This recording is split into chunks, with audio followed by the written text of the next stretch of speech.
주님께서 여러분과 함께 사제의 영과 함께 요한이 전한 거룩한 복음입니다. 주님 영광 받으소서. 그때 예수님께서 당신을 믿는 유다인들에게 말씀하셨다. 너희가 내 말 안에 머무르면 참으로 나의 제자가 된다. 그러면 너희가 진리를 깨닫게 될 것이다. 그리고 진리가 너희를 자유롭게 할 것이다. 그들이 예수님께 말하였다. 우리는 아브라함의 후손으로서 아무에게도 종 노릇 한 적이 없습니다. 그런데 어찌 너희가 자유롭게 될 것이다 하고 말씀하십니까? 예수님께서 그들에게 대답하셨다. 내가 진실로 진실로 너희에게 말한다. 죄를 짓는 자는 누구나 죄의 종이다. 종은 언제까지나 집에 머무르지 못하지만 아들은 언제까지나 집에 머무른다. 그러므로 아들이 너희를 자유롭게 하면 너희는 정녕 자유롭게 될 것이다. 나는 너희가 아브라함의 후손임을 알고 있다. 그런데 너희는 나를 죽이려고 한다. 내 말이 너희 안에 있을 자리가 없기 때문이다. 나는 내 아버지에게서 본 것을 이야기하고 너희는 너희 아비에게서 들은 것을 실천한다. 그들이 우리 조상은 아브라함이요 하자 예수님께서 그들에게 말씀하셨다. 너희가 아브라함의 자손이라면 아브라함이 한 일을 따라해야 할 것이다. 그런데 너희는 지금 하느님에게서 들은 진리를 너희에게 이야기해 준 사람인 나를 죽이려고 한다. 아브라함은 그런 짓을 하지 않았다. 그러니 너희는 너희 아비가 한 일을 따라하는 것이다. 그래서 그들이 예수님께 말하였다. 우리는 사생아가 아니요 우리 아버지는 오직 한 분 하느님이시요. 예수님께서 그들에게 이르셨다. 하느님께서 너희 아버지시라면 너희가 나를 사랑할 것이다. 내가 하느님에게서 나와 여기에 와 있기 때문이다. 나는 나 스스로 온 것이 아니라 그분께서 나를 보내신 것이다. 주님의 말씀입니다. 그리스도를 찬미합니다. 참 예수님, 네, 진리가 너희를 자유롭게 하리라. 이 말씀은 우리로 하여금 깊이 진리를 묵상하게 해줍니다. 진리, 참된 것을 말하죠. 그래서 세 가지 중요한 진리를 우리는 깨달아야 합니다. 하느님, 참 하느님은 어떤 분이신가? 라는 거죠. 세상에 뭐 유다교, 우리가 유다교로부터 구약의 유다교로부터 이제 신약의 그리스도교가 나온 거죠. 근데 구약에서 믿던 하느님, 똑같은 하느님을 이슬람 사람들도 믿는 거죠. 이슬람교에서 믿는 하나님. 또 개신교 사람들도 하나님을 믿습니다. 또 우리가 믿는 하느님, 또 불교에서는 신을 인정하지 않아요. 부처가 최고의 존재자입니다. 그 부처라고 하는 존재, 과연 뭐가 참된 하느님일까? 그러니까 절대자라고 말하는 거죠. 그래서 우리가 예수님이 지금 말씀하시는 이 하느님은 사랑의 하느님이신 거죠. 그래서 우리는 참된 하느님은 사랑이시다라고 이렇게 신앙 고백할 수 있게 되었습니다. 이 사랑의 하느님께서 이 세상을 창조하시고 우리를 당신의 모상대로 만드신 거죠. 그래서 인간에 대한, 참된 인간에 대해서 과연 어떤 존재가 참된 인간인가라는 질문, 예수님께서 참된 인간의 모습을 보여주셨어요. 그러니까 하느님을 닮은 존재. 그리고 예수님은 이제 하느님에게서 나온 하느님. 그러니까 하느님을 완전히 이렇게 반영하시는 분이신 거죠. 그래서 예수님을 보면 하느님이 사랑이라는 걸 알 수 있게 해주십니다. 그리고 그 사랑과 은총을 받는 인간, 사랑과 은총 안에서 하나님을 닮아가는 인간, 이것이 인간의 모습이고 인간의 길이 되는 거죠. 그래서 우리는 예수님을 신앙할 때, 믿음을 고백할 때 하느님이 사랑의 하느님이심을, 그리고 그 사랑 안에서 인간의 모습을 아울러 보게 됩니다. 그러니까 당연히 이 세상에, 이 참된 세상이란, 우리가 참된 삶이란 어떤 삶이어야 하는지, 우리가 하나님을 닮아가기 위해서 지금 이 세상이 사랑으로 이렇게 창조됐다고 하는 것을 받아들이는 거죠. 우리는 이 진리가 우리를 자유롭게 합니다.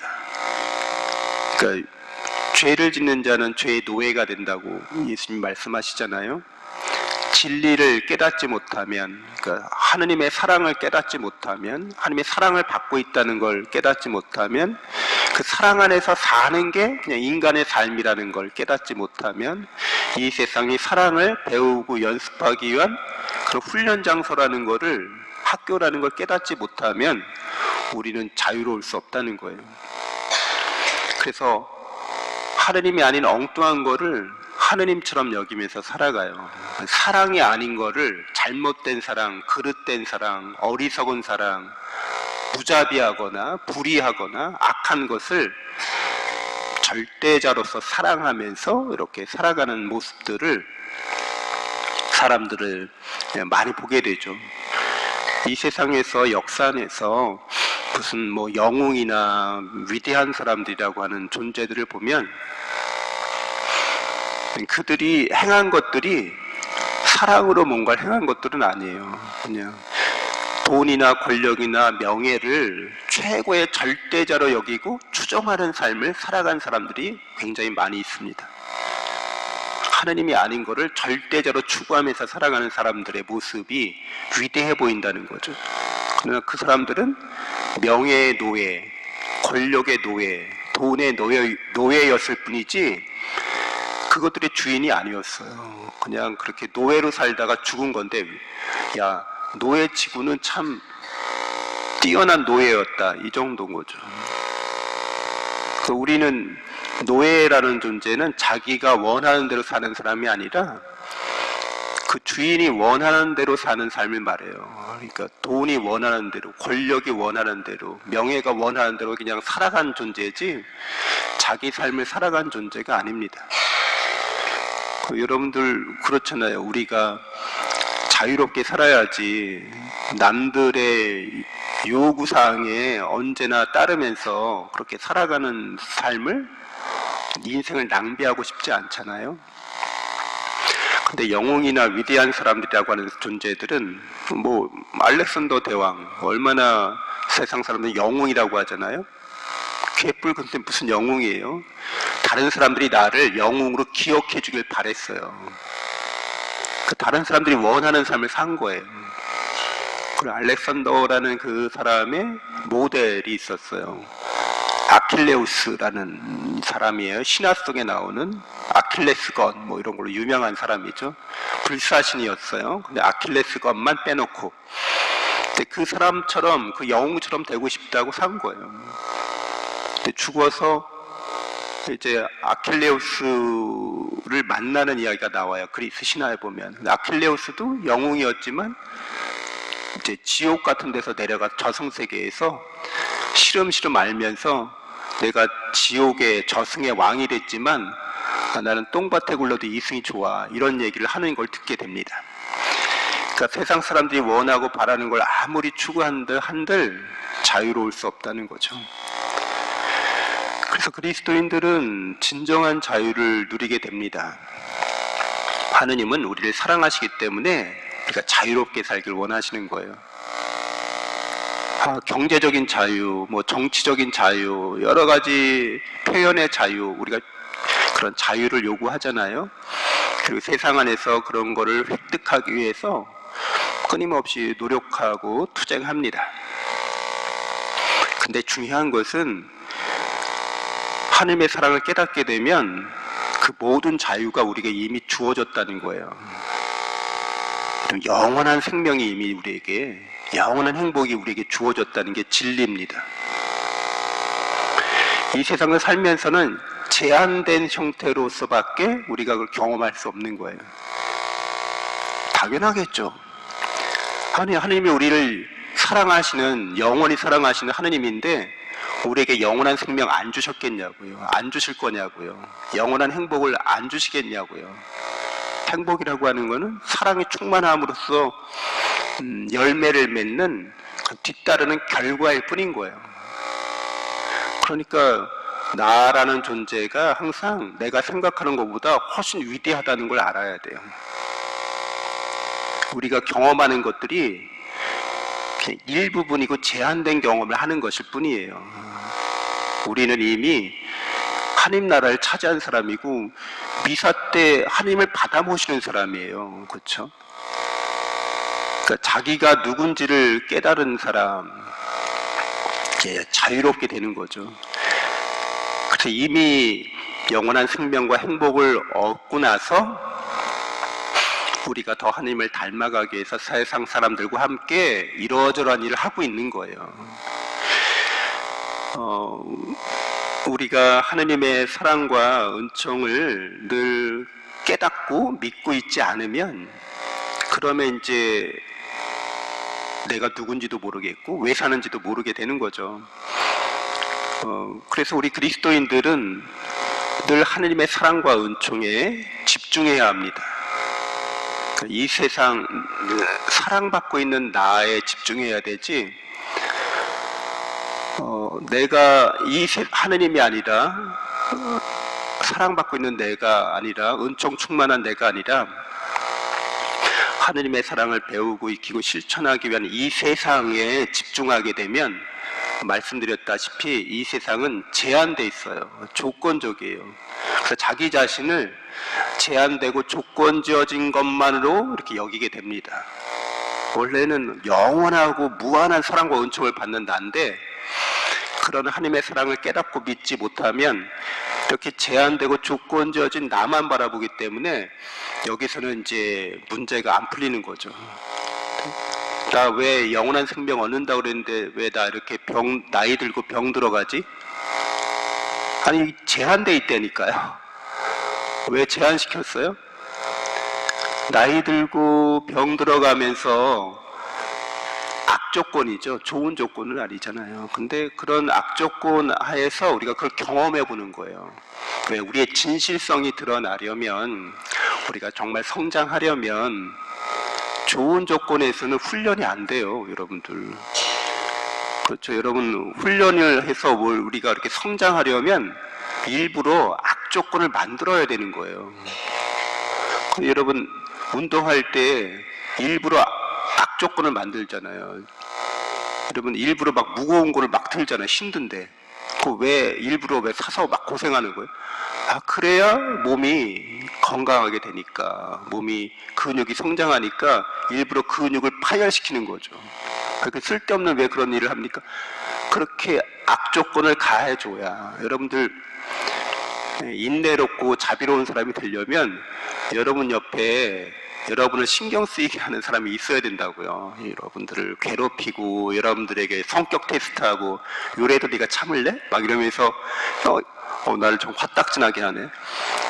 근데 여러분이 이 사람이 있는 이유를 알아야 되는 거죠. 왜 이렇게 제한되고 조건 지어져 있지 않으면 내가 자비를 어디서 배울 수도 없고 이렇게 베풀고 나누는 삶을 살려면 여러분이 풍족한 가운데서는 누구나 못해요. 다 하죠. 남아도고 썩어 남아도는데 그거 나눠주는 거 못하겠어요? 근데 이렇게 제한되고 조건 지어져야 이거 주면 내가 좀 부족한데 그런 걸 경험해 봐야 실제로 이렇게 베풀고 나누는 삶을 배우게 되는 거죠. 일부러 여러분은 지금 사서 고생하고 있는 이런 상황인 거예요. 근데 이런 걸 깨닫지 못하면 뒤죽박죽 되는 거죠. 혼란스럽게 되는 거죠. 그리고 여기 온 이유나 목적, 이 세상에 이렇게 제한되고 조건 지어져 있는 그 의미를 모르기 때문에 엉뚱한 해결 방법을 찾으려고 합니다. 웬만하면 다 십자가를 피해서 싹싹싹 피해서 도망가는 길을 찾는 거죠. 헛고생하는 거예요. 그러면은 태어난 것만 해도 고생스러운 건데 태어난 김에 내가 겪는 이런 시련과 고난을 통해서 내가 하나님의 사랑으로 더 성숙해지는 길을 걸어가려고 계획된 건데 그 계획을 완전히 망치는 거죠. 아무런 열매 없이 그냥 이 세상을 마치게 될 수밖에 없는 거예요. 그래서 우리는 살아가면서 내가 정말 하나님의 사랑과 은총의 열매를 많이 맺으려면 늘 하나님께 집중해야 되는 거예요. 내가 사랑받고 있고 영원하고 충만한 사랑을 나에게 베풀고 있다는 하나님께 집중해야 합니다. 그 사랑받고 있는 나에 집중해야 되는 거죠. 그것으로 우리는 자유롭게 됩니다. 근데 그러지 않고 이 세상에 집중하거나 내가 해야 되는 일에 집중하는 거예요. 열매는 자연스럽게 맺어지는 거라고 여겨야 돼요. 그냥 약간 거들 뿐이다. 우리는 하느님이 다 하시는 거고 우리는 약간만 거들어 드리는 거다. 그렇게 생각하셔야 되지 내가 다 하는 거고 하느님은 약간 거들 뿐이야. 이렇게 생각하면 그래서 하나님의 사랑과 은총으로 어떤 일이 이루어지는 게 아니라 나의 힘과 노력으로 어떤 일이 이루어진다고 생각하면 그러면 이제 나는 하나님의 사랑과 은총을 받기에 부당하다. 나는 쓸모없다. 나는 무익하다. 이렇게 생각하게 되거나 아니면 항상 하나님의 사랑과 은총에 대해서 기쁘거나 감사한 느낌보다 항상 죄책감이나 부족함으로 자기 비하하는 마음이 더 커지는 거죠. 우리는 하나님의 사랑과 은총에 집중하면 그 좋은 점이, 은혜로운 점이 우리가 이렇게 부족하고 나약해도 하나님을 떠날 생각을 아예 안 한다는 거예요. 근데 자기 자신이나 어떤 일에 집중하면 나는 이렇게 신앙생활을 해도 은총의 열매를 맺지 못하는 거 보니까 나는 떠나야겠다. 나는 신앙생활 하는데 보람이 없네. 이렇게 한다는 거죠. 하느님은 우리가 열매를 많이 맺든 적게 맺든 그거를 관심 있게 보는 분은 아니세요. 뭘 관심 있게 보는 분이세요?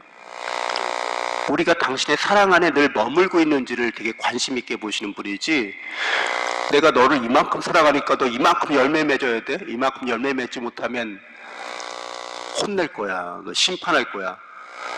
그러면 많이 받은 게 어떤 거예요? 되게 엄청난 부담이죠. 그거는 조건 없는 사랑도 아니고 진실한 사랑도 아니고 자애로운 사랑도 아니죠. 일종의 이게 협박이 되는 거잖아요. 내가 너 누군지 알아? 내가 너를 사랑해 주는데 너 이거밖에 못해? 너 혼난다? 그러면 이게 무슨 신앙생활이 되겠습니까? 그런 거를 중요하게 생각하는 게 아니라 늘 내가 사랑받고 있는 존재이기 때문에 내 상황이, 내 조건이, 내 처지가, 내 입장이 어떠하든지 다시 새롭게 늘 시작할 수 있다는 늘 새로운 거죠. 늘 내가 새롭게 거듭날 수 있는 거죠. 왜? 하나님 나를 사랑하시니까. 거기에 집중하고 있으니까. 그래서 늘 감사하고 기쁘게 저는 비록 약소하지만 이렇게 별 보잘것없지만 그래도 이웃에게 친절한 말 한마디 당신의 사랑으로 하겠습니다. 아주 약소하지만 기쁘게 이웃과 함께 나누겠습니다. 제가 하는 일은 아무것도 아니지만 하나님은 저에게 언제나 넘치도록 은혜를 베푸십니다. 이렇게 주님께 가까이 나가는 은총의 시기가 되어야겠습니다. 잠시 묵상하겠습니다.